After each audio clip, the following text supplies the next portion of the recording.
మీ 25 సంవత్సరాల అనుభవంలో మీరు ఫేస్ చేసిన ఏవైనా ఫన్నీ ఇన్సిడెంట్స్ ఉన్నాయా సార్? చాలా ఉంటాయమ్మా. చాలా. యెస్. ఇది అంటే not to offend any okay. Patient గానీ, పీపుల్ హ్మ్. గానీ, హ్మ్. మాకు యాస్ ఎ డాక్టర్ మాకు అంటే నేను అందరి డాక్టర్ వైద్యుల్ని ఓకే. తీసుకుంటున్నా. హ్మ్. ఇప్పుడు నెక్స్ట్ జనరేషన్ మాకు తెలీదు గానీ, మా వరకు హ్మ్. హ్మ్. ఇప్పుడు తీసుకున్నట్టయితే ఈ డాక్టర్లు సగం సగం గాదు. 90% of their life goes with the patients. Yes. అంటే పేషెంట్స్‌ని పొద్దున్నుంచి 9కి మొదలెడితే ఈవినింగ్ 7 గంటల వరకు కొంతమంది 7, 9, 10 వరకు అవును కూడా సార్. పేషెంట్లకి రిలేటివ్స్‌తోనే ఉండటం హ్మ్. జరుగుతుంది. వాళ్ళని చూడటం అయ్యి. హ్మ్. సో, ఏదైనా రిలాక్సేషన్ గానీ, కామెడీ గూడా వాళ్ళతోనే అవుతుంటుంది. So, okay. ఇవన్నీ కూడా డాక్టర్స్‌గా మధ్య మధ్యలో కాఫీ తాగినప్పుడు లంచ్ టైమ్‌లో డాక్టర్లు, వైద్యులు డిస్కస్ చేసుకొని నవ్వుకోవడం గూడా జరుగుతుంది. అలా అని ఏ జెప్పి ఇది nothing to offend yes. Against yes. Any yes. Any హ్మ్. పేషెంట్. బట్ కామెడీస్ చాలా జరుగుతాయండి. ఓకే. ఎగ్జాంపుల్ చెప్పాలి అంటే చాలా సార్లు నేను ఎప్పుడు గట్టిగా ఉంటాం ప్రశ్నలు వేసే చోట. హ్మ్. ఎందుకంటే పేషెంట్స్‌కి అలవాటేంటి అంటే హ్మ్. మనం అడిగిన ప్రశ్న కాకుండా దాని చుట్టూ తిరగటం జరుగుద్ది. ఓకే. ఇది హ్మ్. కామన్. హ్మ్. అది పేషెంట్ సైకాలజీ. అంటే నేను పేషెంట్ అయినా నా అలానే పరిస్థితి అలానే ఓకే. ఉండొచ్చు. హ్మ్. సో, ఏమిటి అంటే ఇప్పుడు నువ్వు వచ్చినప్పుడు నీకు బాధ ఏమిటి అని అడిగితే, హ్మ్. నేను పొద్దున్నే ఆటో ఎక్కొచ్చాను. బస్‌లో తర్వాత అక్కడికి ఆటో నుంచి దిగి బస్ ఎక్కాను. ఆ తర్వాత నాన్నగారు ఫోన్ చేశారు. ఈ డాక్టర్ దగ్గరికెళ్ళమన్నారు. ఆయన ఇంజెక్షన్ ఇచ్చాడు. ఈ తర్వాత టాబ్లెట్లు ఇయ్యగానే ఇటెళ్ళాను. నేను అడిగిందేంటి మీ బాధ ఏమిటి అని అడిగాను. హ్మ్. అంటే మళ్ళీ అలానే మొదలవుద్ది. సరే అప్పటికి నువ్వు కరెక్ట్ చేసావు. అప్పుడేమంటారంటే గ్యాస్ ప్రాబ్లమ్ అంటారు. ఓకే. అప్పుడు నేనంటాను గ్యాస్ ప్రాబ్లమ్ అంటే అదే మీ బాధ ఏంటో చెప్పండి. గ్యాస్ అంటే అదే సార్ గ్యాస్ ప్రాబ్లమ్ అంటారు. సో, ఇప్పుడు మా ఉద్దేశ్యం ఏంటి? నువ్వు గ్యాస్ ప్రాబ్లమ్ అని డిసైడ్ అయిపోతే ఎట్లా? నీ బాధని చెప్తే నేను గ్యాసా కాదా అవునవును. చెప్తా. అవును సో, సార్. నీ బాధ ఏంటి అని అన్ని సార్లు అడిగాక కూడా ఇలా జరిగినప్పుడు ఒకసారి నేనేం చేశాను, హ్మ్. నేను జనరల్‌గా అప్పుడు నెక్స్ట్ క్వెషన్ ఏమి అడిగానంటే, ఈ బాధ అంటే మంట, బరువు, పట్టేసినట్టు హ్మ్. ఉంటాం. ఆహ్, ఇదంతా పీకేసినట్టు ఉండటం, హ్మ్. నొప్పి ఇలా అన్నా. అన్నా కూడా అండి గ్యాస్ ప్రాబ్లమ్ అండి అన్నాడు. ఇంకప్పుడు నేనేమన్నానంటే, మీ మీ ఇంట్లో హెచ్‌పీ గ్యాసా? ఇండేన్ గ్యాసా? అని అడిగాను. ఓకే. అడిగితే ఆయన ఆయన పక్కన ఉన్నోళ్ళు మీలాగే అందరూ అందరికి అర్థమై నవ్వుతున్నారు. ఈయన మాత్రం హెచ్‌పీ గ్యాస్ అన్నాడు. నెక్స్ట్ నేను అడిగాను, మరి మీకు గ్యాస్ ఎన్ని రోజులకొస్తది ఒక సిలిండర్ అన్నా. అంటే 20 రోజులు, 28 రోజులు, 25 రోజులు అన్నాడు. ఆ తర్వాత నేనన్నా, మరి గ్యాస్ సిలిండర్ అయిపోయాక బుక్ చేస్తే అంటే, బుక్ చేస్తే వచ్చేద్దండి. 3 రోజులు, వారం రోజుల్లో వచ్చేద్ది. అప్పుడప్పుడు ఓకే ఒకటి సార్. రెడీగా ఉంది అన్నాడు. సరే మరి వచ్చేస్తుంది గదా! మరి వెంటనే బుక్ అయిపోయిన వెంటనే వస్తుందంటే, వెంటనే వస్తుందన్నాడు. మరి ఏది గ్యాస్ ప్రాబ్లమ్ అంటే, అయ్య బాబోయ్! అది కాదండి, అది కాదండి. సో, ఈ విధంగా అప్పుడప్పుడు జరుగుతాయి ఇట్లా. సో, ఇట్లా ఫన్నీగా అప్పుడప్పుడు మేము చేస్తాం. ఓకే. బట్ హర్ట్ చేయకుండా చేస్తాం. ఆ పక్కన ఉన్నోళ్ళందరూ నవ్వుతున్నారు, ఎంజాయ్ చేస్తారు. ఎందుకంటే నేను అన్ని సార్లు అడిగాక కూడా ఆయన ఇది గ్యాసే అంటున్నాడని నేను ఈ విధంగా ఎళ్ళా. చాలా సార్లు ఇదొక ఇంపార్టెంట్ థింగ్ ఏదంటే, పేషెంట్ ఇంటర్ప్రిట్ చేసుకొనొచ్చేస్తారు. హ్మ్. నాకు గ్యాస్ ప్రాబ్లమ్ అని ఏది చెప్పరు. హ్మ్. నువ్వు అలా చేసినట్టయితే చాలా సార్లు మిస్ అయిపోతది diagnosis. Okay. Proper expression, proper కంప్లెయింట్‌ని ప్రాపర్‌గా చెప్పడం అనేది మనకున్న బాధని చెప్పుకోవాలి. ఎప్పుడు కూడా హ్మ్. ప్రాపర్‌గా బాధని చెప్పినప్పుడే చాలామందికి టెస్ట్‌ల్లో తెలుస్తదనుకుంటారు. పరీక్షల్లో యెస్. తెలుస్తది ఆ! ఈ జబ్బులనుకుంటారు. అవును సార్. మెజారిటీ ఇప్పుడు పాత రోజుల్లో నాడి పట్టుకొని చెప్పేసారంటారు. హ్మ్. చాలా మందికి తెలీదు. నాడి పట్టుకొని కాదు. నాడి పట్టుకొని మాట్లాడి చెప్తారు. ఓకే. నాడి ఆ! పట్టుకుంటాం, మాట్లాడుతుంటాం. Okay doctor sir. మాట్లాడి చెప్తాడు. ఓకే. ఇది జ్యోతిష్కమేం గాదు. అది ఎక్స్‌పర్టీస్.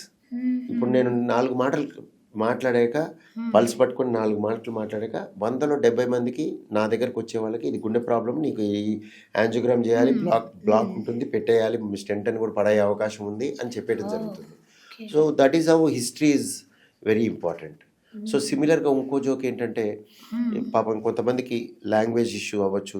అన్ని యెస్ సార్. ఇష్యూస్ అవ్వచ్చు. హ్మ్. సో, దాని ఎక్స్‌ప్రెషన్స్‌లో కొన్ని అవునవును. తేడాలొస్తాయి. అవును సో, సార్. వాళ్ళేంటంటే ఒకళ్ళొచ్చి నన్నడిగారు, సార్ ఇది ఆహ్, ఆయాసం తగ్గిందా అండి అంటే, అవును సార్ పొద్దున్న రాత్రి ఫర్టిలైజర్ పెట్టుకుంటున్నాను అన్నాను. ఫర్టిలైజర్ ఏంటి? అని మన వాళ్ళు. ఫెర్టిలైజర్ ఏంటి సార్? అది నెబులైజర్. సో, ఇట్లాంటివి కూడా జరుగుతుంటాయి. అంటే వాళ్ళకి వచ్చిన లాంగ్వేజ్‌ని అడ్జస్ట్ ఓకే. చేసేసుకొని ఓకే. మాట్లాడేస్తారు. మనం ఓకే. దాన్ని తీసుకుంటుండాలి. ఇలా ఓకే. ఇలా రకరకాల కామెడీలు కూడా జరుగుతుంటాయి. But they are all okay. కొంతమంది కాకపోతే కొంతమంది హర్ట్ అవుతారు ఉండాలి, దాన్ని బట్టి చూసి మాట్లాడుకోవాలి. ఇట్లా లాంగ్వేజెస్లో సమస్యలు కూడా వస్తాయి, కొన్ని మారిపోతుంటాయి. అంటే ఇన్సులేషన్ అంటారు, అట్లా రకరకాలు జరుగుతుంటాయి. అవును సార్. లాంగ్వేజ్ ప్రాబ్లమ్స్ అవును. ఉంటాయి. ఇంకా ఇంకా అనేకమైన జోక్స్ ఉంటాయి చెప్పాలనుకుంటే. ఒకసారి ఇట్లనే మనకి ఫోన్ వచ్చింది. కోవిడ్కి ముందు మీరు గమనించినట్టయితే కోవిడ్కి సార్. ముందు ఎవరికి ఈ పల్స్ ఆక్సిమీటర్ పెట్టి అవును సార్. అసలు చూడటం అనేది తెలియదు. తెలీదు. అవును. అక్కడి నుంచి మొదలైంది. అప్పుడు ఎందుకు పెట్టారు డాక్టర్లు? కోవిడ్ అనేది మహమ్మారి. It is a new virus, new new child in the kid అంటాం కదా, న్యూ. Yes, yes, సో ఆ టైప్ అనమాట. సో నీకేంటంటే కొత్తగా వచ్చింది కాబట్టి ప్రతి మనిషిని టచ్ చేసి వెళ్తుంది అది.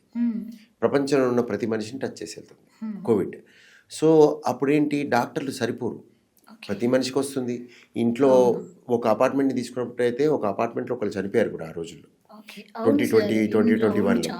సో మీకు అంత ఎక్కువ లోడ్ ఉన్నప్పుడు ప్రతి డాక్టరు పేషెంట్ని రీచ్ కాలేడు. సో ఎవరు డాక్టర్ని సంప్రదించాలి, ఎవరు ఎమర్జెన్సీకి పోవాలని తెలవాలి అంటే అందరు దగ్గర కూడా రాలేరు. సో అప్పుడు ఈ పల్స్ ఆక్సిమీటర్ పెట్టుకొని సాచురేషన్ డ్రాప్ అయితే వాళ్ళు ఎమర్జెన్సీకి వెళ్ళాలి.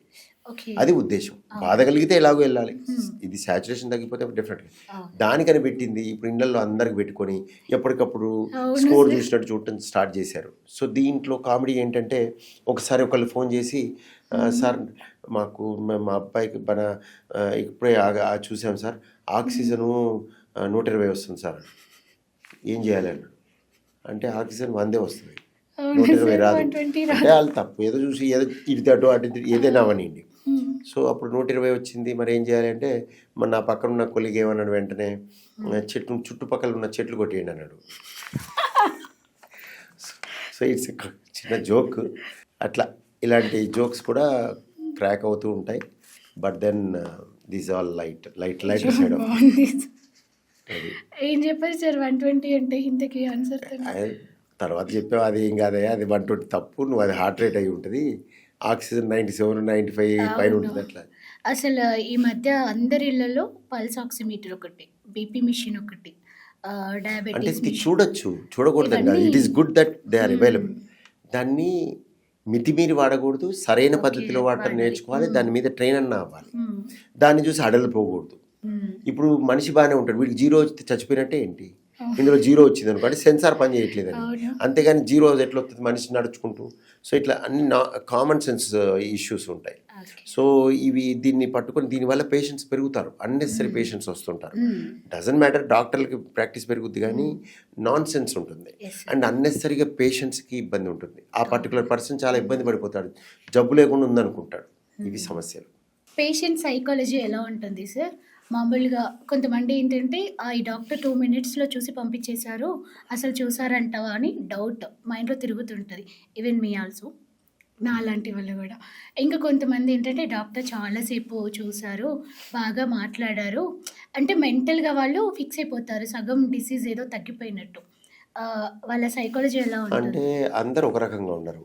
అయితే మెజారిటీ పీపుల్కి మీరు అన్నట్టు ఎక్కువ టైం స్పెండ్ చేసినప్పుడు సాటిస్ఫై అయ్యే అవకాశం ఎక్కువ ఉంటుంది. కానీ కొంతమందికి ఎక్కువ టైం స్పెండ్ చేసి మాట్లాడాక ఈయనకి పెద్ద ప్రాక్టీస్ లేదు, ఎక్కువసేపు ఇంత స్పెండ్ చేస్తున్నాడు అని చెప్పి వాళ్ళకి ఇది కూడా ఉండదు. అలా కూడా జరిగింది. తక్కువ మంది అనుకోండి అలా అనుకునేవాళ్ళు. సిమిలర్గా తక్కువ మాట్లాడితే నచ్చదని ఏం లేదు. కొంతమందికి తక్కువగా మాట్లాడటం ఇష్టంగా ఉంటుంది. కొట్టే తెచ్చేలాగా చెప్పి మందులు రాసి పంపించేస్తే దే ఆర్ హ్యాపీ. కొంతమందికి ప్రిస్క్రిప్షన్ ఎక్కువగా కనిపిస్తేనే హ్యాపీ అవుతారు, కొంతమంది తక్కువ. సో రకరకాల పేషెంట్స్ రకరకాల సైకాలజీ ఉంటుంది. అలా అని చెప్పి మనం మారకూడదు. డాక్టర్గా, వైద్యుడిగా వీళ్ళకి ఏది చేస్తే న్యాయమో అది చేయాలి. ప్లస్ ఫైనల్గా వాళ్ళు సాటిస్ఫై అయ్యి హ్యాపీగా వెళ్ళాలి. సో అది నువ్వు ఎక్కువ మాట్లాడేవా తక్కువ మాట్లాడేవా, ఎంత రాసావు మందులు అనేవి కావు, న్యాయం చేసావా లేదా అనేది ప్రశ్న. సో అది ఇట్ డిపెండ్స్ అన్నమాట. సార్ ఫైనల్గా గుండె సమస్యలు అండ్ గుండె వ్యాధులు తగ్గించడానికి అండ్ హెల్తీ హార్ట్ మెయింటైన్ చేయడానికి మనకి తీసుకోవాల్సిన జాగ్రత్తలు ఏంటి, ఎలాంటి టిప్స్ పాటించాలి, బేసిక్ థింగ్స్ ఖచ్చితంగా అందరూ పాటించాల్సినవి? ఒకటి ఫస్ట్ పాయింట్ ఏమిటి అంటే ఎక్సర్సైజ్. Okay sir. వ్యాయామము వారానికి మినిమం 4 రోజులు ఏకదాటిగా ఒక 30 నుంచి 40 నిమిషాలు చేసే విధంగా ప్రయత్నం చేయాలి. డైలీ అంటే అట్లీస్ట్ 4 డేస్ ఏ వీక్. 4 డేస్. అందరూ ప్రతిరోజు చేయకపోవచ్చు. హ్మ్. 2 ఊబకాయం లేకుండా ప్రయత్నం చేయటం. Okay sir. అంటే లావు అవ్వకుండా ప్రయత్నం చేయడం. Ideal body weight ideal okay. Body weight హ్మ్. మీకు BMI బట్టి తెలుస్తుంది. BMIని 22-24 మధ్యలో మెయింటైన్ చేయడం బెటర్. ఓకే.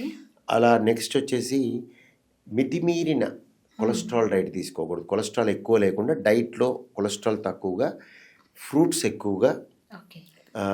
వెజిటేబుల్స్ ఎక్కువగా, హ్మ్. పీచు పదార్థాలు ఎక్కువగా ఓకే. తీసుకునే ప్రయత్నం చేయాలి. కార్బోహైడ్రేట్స్ లిమిట్ చేయాలి. హ్మ్. ఫ్యాట్ లిమిట్ చేయాలి. ప్రోటీన్ ఎక్కువగా తినాలి. ఓకే. సో ఇది ఫుడ్ విషయానికి వస్తే ఓకే సార్. నెక్స్ట్ మీరు అలవాట్లలో అస్సలు ధూమపానం జోలికి వెళ్ళొద్దు. ఓకే. టొబాకోకి అసలు వెళ్ళకూడదు. హ్మ్. పక్కన వాళ్ళు కూడా సిగరెట్ తాగకూడదు. ఓకే. మీరు వాళ్ళు తాగితే మీరు పక్కన ఉండకూడదు. ఓహ్! సో ఇది తర్వాత ఆల్కహాల్ కూడా మితిమీరి తాగకూడదు. హ్మ్. అండ్ ఇవి అలవాట్లు. ఈ హ్మ్. తర్వాత మీరు ఇవి తీసుకున్నట్టయితే కొలెస్ట్రాల్ ఉంటే తెలుసుకొని గ్రహించి, హ్మ్. అంటే ఎలా గ్రహిస్తామంటే మనిషికి లక్షణాలు ఉండవు. పరీక్షలు చేసుకొని దాంట్లో ఎక్కువ ఓకే. ఉందని అనుకున్నప్పుడు డాక్టర్ని సంప్రదించి మందులు లైఫ్ లాంగ్ వాడటం, ఇందాక చెప్పినట్టు జీవనశైలి మార్పులు చేయటం. తర్వాత మధుమేహం అంటే డయాబెటీస్, రక్తపోటు, హైపర్ టెన్షన్ ఈ రెండింటిని త్వరగా గుర్తించటం. ఓకే. ఉంది అని తెలుసుకున్నప్పుడు అంటే ఈ రెండు కూడా సైలెంట్ డిసీజెస్. చాలామందికి అపోహ ఉంటుంది. ఈ రక్తపోటు అంటే అరుస్తారు, కరుస్తారు అట్లా ఉండదు. ఓకే. వాళ్ళకి ఏమీ లక్షణాలు అవును ఉండవు. సార్. వింటుంటాము. సో లక్షణాలు ఉండవు. ఆ లక్షణాలు ఉండవు కాబట్టి దాన్ని ముందుగా గ్రహించి దాన్ని అదుపులో పెట్టుకునే విధంగా మందులు వాడటం, జీవనశైలిలో మార్పులు చేసుకోవటం, అలానే మధుమేహాన్ని కూడా అదుపులో పెట్టుకోవటం, ఇవన్నీ చేయటం చేస్తే అవకాశం తగ్గుతుంది.